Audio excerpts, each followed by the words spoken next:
So let's take a look at the first of our discrete probability distributions. I want you to imagine the following experiment. Suppose we take a coin and flip it until we get heads, and then we record how many flips it took us until we got a head. So if we got it on the first flip, we'd record that here. If we got a tail and then a head, we'd record that here. If we got a tail, then a head, we'd record that here, etc. And suppose we did that 50 times. Well, that's what I spent the last 20 minutes doing. Kind of tedious, but here are the results. I ended up with, about 28 of those being that I got heads on the first try. Heads on the second try happened about 15 times, 3 times on the third try, 4 times on the fourth, and once it took me 5 tries or 5 flips in order to actually get heads, and that was the most, and that only happened 1 time. Going back to the first part of the course where we looked at presenting data visually so that it was easier to interpret, I made a histogram out of this data here, showing the first bar goes up to about 28, second bar up to 15, etc., etc. Gets a little tough to be precise with numbers this small on a scale this big, but I tried. 4 should be a little bit higher than 3.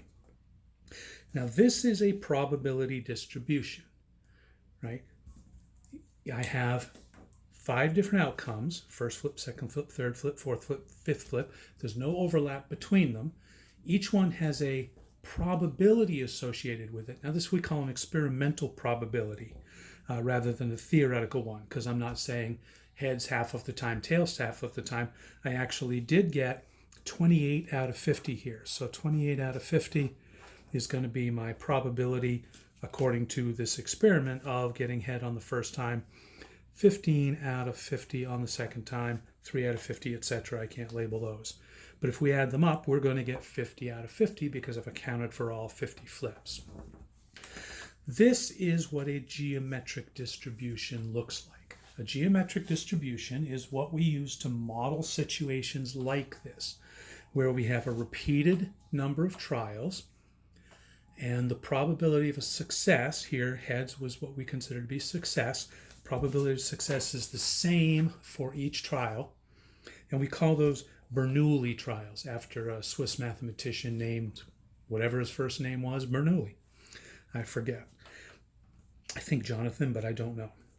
So we have repeated trials, and we have the same probability for success every time, just like rolling dice, just like flipping a coin. Those are called Bernoulli trials, and when we care about how many trials it takes to get our first success, that's what we call a geometric distribution. And that's what we would use mathematically to model a situation that fit this description here. Now I want to look mathematically at this situation here.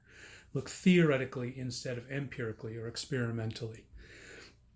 If we flip a coin until we get heads, how many flips should it take? Well, what's the probability it would take 0 flips to get to a head?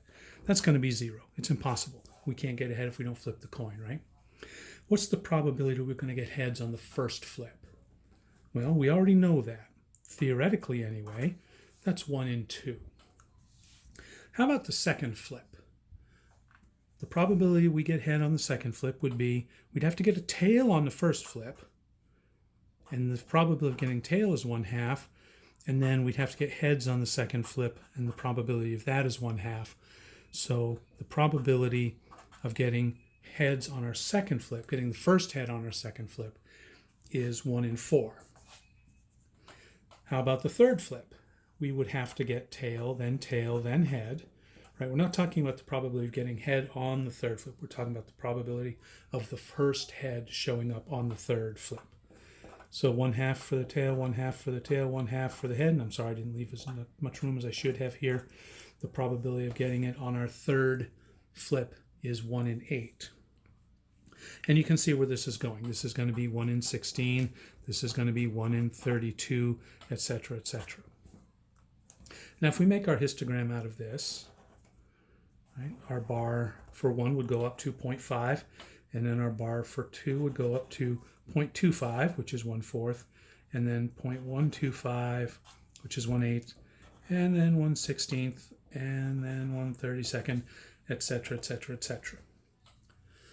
There's our probability distribution. Go back to the one I had before. Similar, but not exact. Pretty close here. This is close to 30. This is close to 15. And then this is a little shorter than we would have expected. If I did more trials, it would even out and come closer to this one here. Right, so this is a geometric distribution. We start with a tall bar, and then we keep getting smaller and smaller. And what that represents is that the most likely situation is that we have our success on the first trial, and then it's slightly less likely that we'll get it on the second trial, slightly less we'll get it on the third, etc., etc., etc. Now, the probability never goes down to 0, right? We saw these numbers before when we looked at dividing that square up. There's always going to be a probability. It's just going to get so tiny that we really don't care. And I don't know exactly when that would happen. I mean, 1 in 64 is not too small to care. But eventually, these numbers are going to get so small we don't care about them. And I'm not sure I mentioned this before. When we do have a number so small we just don't care, we call it 0 plus to acknowledge that there is a value there, but we don't know what it is. Now, I ran these numbers too. Rolling a die. If we roll a die repeatedly until we get a 6, how many rolls is it going to take in order to get that 6? Well, the probability we get it on the first roll is 1 in 6. The probability the first time we get a 6 is on the second roll, means we don't get a 6 on the first roll, so 5 out of 6, and we do get a 6 on the second roll, and that's about 13%. On the third roll means we get not a 6, then do get a 6, and that happens about 11.6% of the time. If we graph that, we get something that looks very similar to the coin flip, except it doesn't drop off quite as severely. Okay, when we have a 50-50 chance of something, our geometric distribution looks like that, drops down very quickly.